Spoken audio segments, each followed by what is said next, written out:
নতুনের শহরে হয়ে আছি আমি পুরাতন, তাই তো নেই কোনো আমার আপনজন।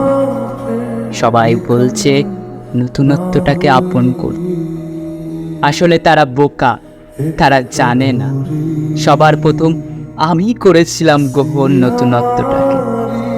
কিন্তু তার বিনিময়ে কই কই কিছুই তো পেলাম না, পেলাম শুধু অবহেলা আর অবহেলা। আর যত রকমের ভালোবাসা, অনুভূতি, আবেগ, এই সবই তো এখন বন্দী হয়ে পড়ে রয়েছে মোবাইলের বা বোকা বাক্সের চার দেওয়ালে। তাই তোমাদের সকাল নতুনত্ব আমার হজম হবে না, তাই আমার দরকার নেই নতুনত্ব, তাই আমার দরকার নেই নতুনত্ব হওয়া।